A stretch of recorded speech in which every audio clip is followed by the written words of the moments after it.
Kiper Altay Bayındır merayakan kemenangan Manchester United atas Arsenal di putaran ketiga Piala FA dengan mengajak rekan-rekannya makan malam, ungkap Andre Onana.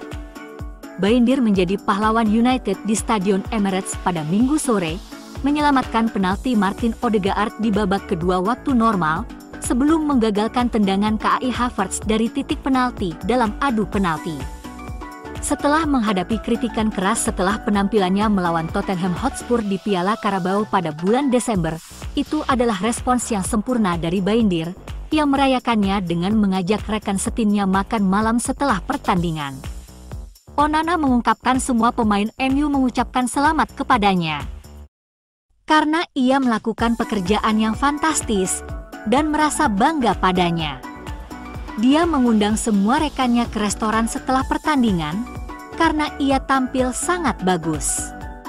Dan Onana berdoa semoga ia akan mengundang skuad lebih sering lagi, karena itu berarti ia akan terus bermain seperti ini.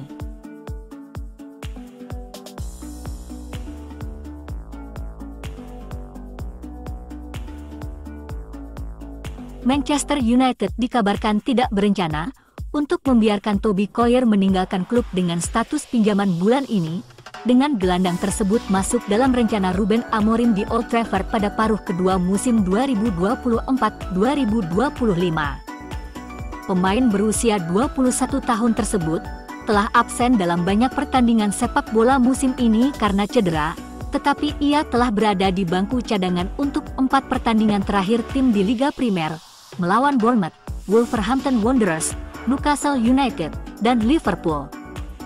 Collier dimasukkan dari bangku cadangan melawan Arsenal di Piala FA pada hari Minggu, dan ia membuat kesan yang luar biasa, dengan energi dan etos kerjanya yang berkontribusi besar. Collier menutupi setiap helai rumput, bertahan dengan baik, memenangkan duel, dan terus mengisi celah pertahanan. Kemudian dia berlari untuk menerobos masuk ke kotak penalti saat MU menyerang. Sejumlah klub diyakini tertarik untuk mendapatkan tanda tangannya.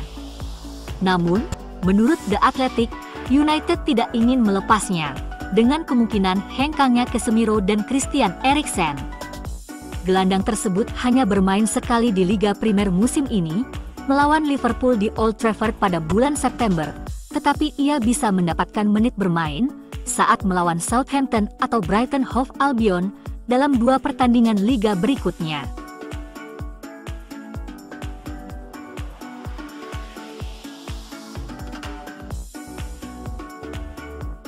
Casemiro dan Eriksen diperkirakan akan pindah tahun ini.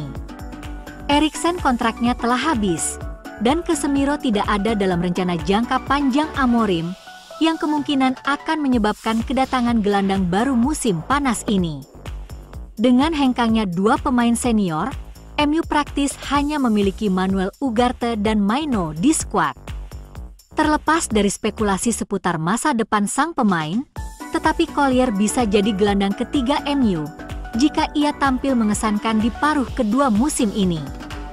Man United saat ini terlibat dalam 3 kompetisi, jadi Collier harus diberi kesempatan untuk menunjukkan kemampuannya, dan gelandang energik itu mungkin akan menjadi sosok penting di musim-musim mendatang.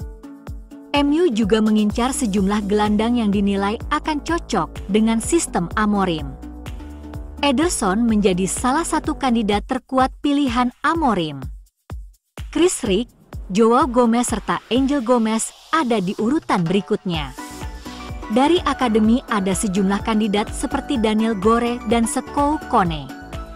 Dengan 4 kompetisi MU musim depan, tentunya MU akan membutuhkan kedalaman skuad yang cukup di lini tengah.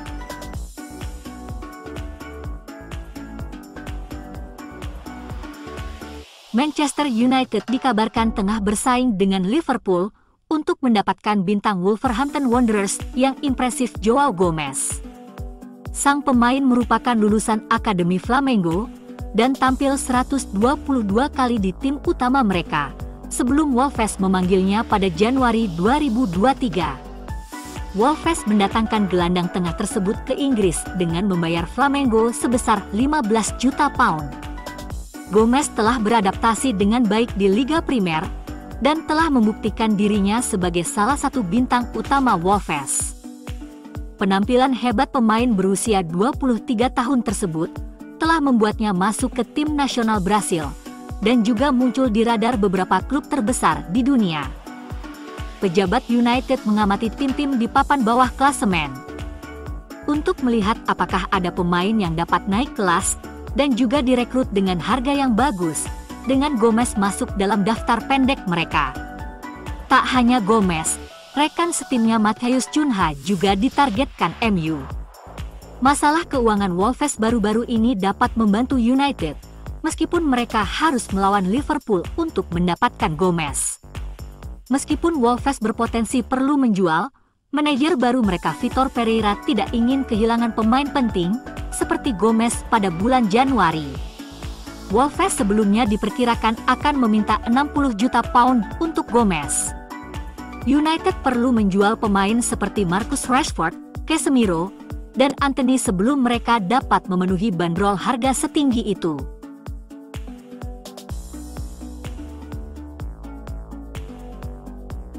Pemilik bersama Manchester United, Sir Jim Ratcliffe, telah menyuntikkan 80 juta pound ke klub dalam bentuk penerbitan saham baru, menurut sumber Football Insider.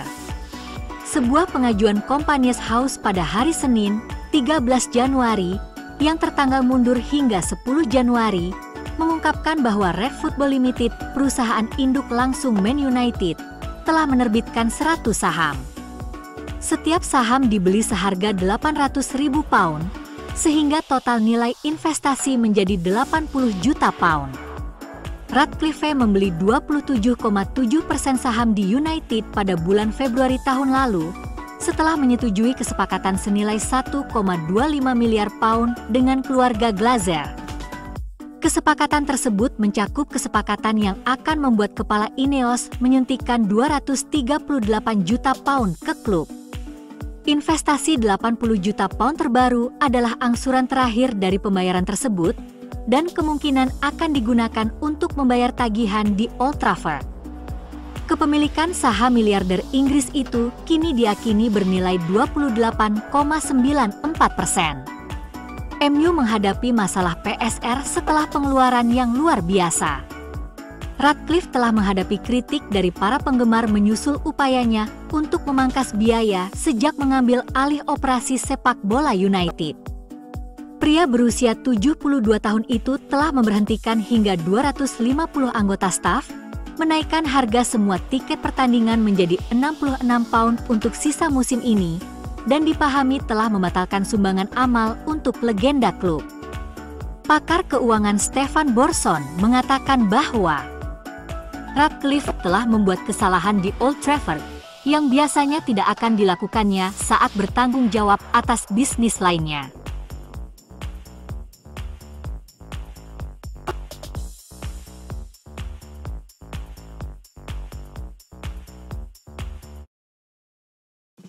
Boca Juniors telah memberikan konfirmasi terkait kedatangan mantan pemain Manchester United, Ander Herrera.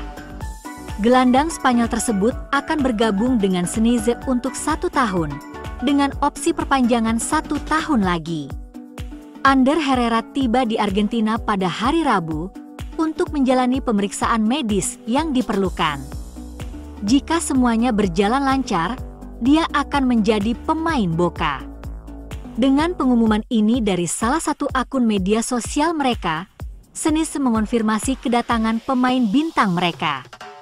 Mantan gelandang PSG dan Manchester United berusia 35 tahun ini, kini hanya perlu memenuhi satu syarat untuk menandatangani kontrak yang akan mengikatnya dengan klub dari La Ribera selama 1 tahun. Dengan opsi untuk 1 tahun tambahan. Pemain yang masih terdaftar di Athletic Bilbao ini sebelumnya sudah mengisyaratkan kepindahannya ke Argentina. Pada hari Senin kemarin, dia melewatkan latihan bersama klub Basque yang merupakan indikasi jelas bahwa transfernya hampir rampung. Beberapa jam kemudian, Boca mengumumkan kabar tersebut, klub yang sudah lama dia kagumi dari kejauhan. Ada 3 mantan pemain MU di Boca. Striker Edinson Cavani kini jadi andalan lini depan.